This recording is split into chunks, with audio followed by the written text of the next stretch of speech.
Ouais. Ok, 2 fois par jour? 2 fois par jour. 2 fois par jour. Tu donnes rien dehors. Je suis tanné d'être petit là. Je sais que c'est illégal, mais on se fera pas pogner. Non, non, je te le dis. Tout va bien aller. Je t'ai envoyé le chèque là. Parfait. Ciao. Ciao.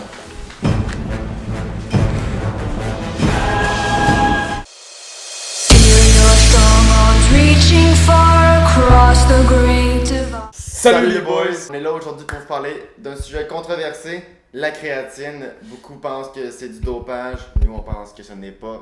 On va vous expliquer pourquoi à l'instant. Donc comme vous l'avez vu dans l'intro, finalement on a fait une petite parodie de qu'est-ce que ça pourrait être un échange de créatine sous forme de stéroïdes. Mais bon, on s'entend, la créatine c'est un produit 100% naturel que vous pouvez dans le fond retrouver dans n'importe quelle petite boutique dans le fond de vente de suppléments. Comme j'ai acheté ici, donc la Purple K. Donc, il y en a qui posaient des questions par rapport à ça parce qu'on en a montré dans les vlogs qu'on prenait de la créatine tout simplement. Donc, qu'est-ce que c'est la créatine? Qu'est-ce que ça fait? On va répondre à ces questions-là aujourd'hui.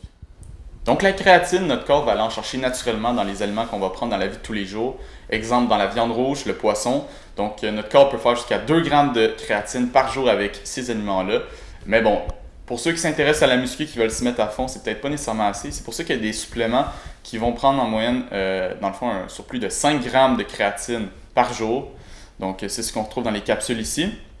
Donc, il y en a sous forme de poudre et de gélule. Puis, il y a 2 choix, 2 options. C'est à vous de voir. Pour la créatine, en fait, ça ne sera pas du tout nécessaire lorsqu'on parle d'endurance ou de sport à longue durée comme les sports de course ou de soccer, hockey, peu importe. La créatine sera beaucoup plus utilisée dans les sports de haute intensité et de courte durée comme la musculation. Voilà, donc en fond, pourquoi? Exemple, c'est pas utile pour ceux qui vont faire des marathons de 10 km, s'il te plaît.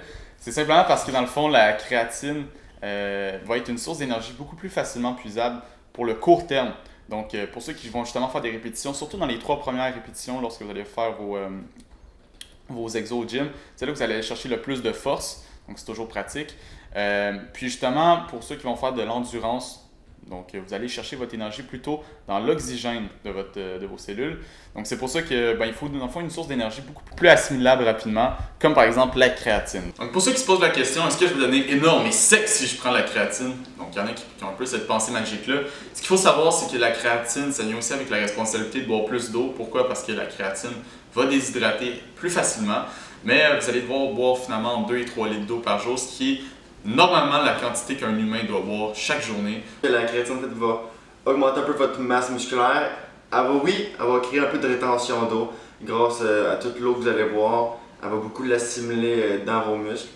C'est pourquoi aussi, pour vous donner un petit signe, en fait, 2 à 3 litres d'eau par jour, c'est pas si compliqué. Prenez un exemple, un shaker de taille régulière, c'est environ 750 à 800 ml d'eau que ça peut contenir, donc environ 3 par jour, puis vous êtes dans votre quota. Voilà.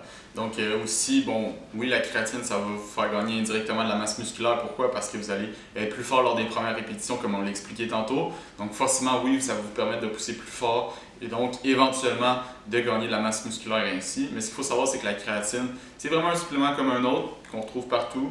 Toujours bon à prendre si vous vous intéressez à la muscu, si vous prenez ça plus au sérieux. C'est pas obligé d'en prendre dès les premiers temps, dans les premières semaines d'entraînement, mais sachez une chose, c'est qu'il n'y a pas non plus de temps minimum d'entraînement avant de commencer à prendre la créatine. Tout le monde peut en prendre. Gars ou filles, il faut savoir que les deux sexes peuvent prendre la créatine. Et donc voilà, ça fait le tour un petit peu de la chronique. On a dit pas mal l'essentiel, ce qui est important de savoir sur la créatine. Juste pour le rappeler, aucunement un produit dopant.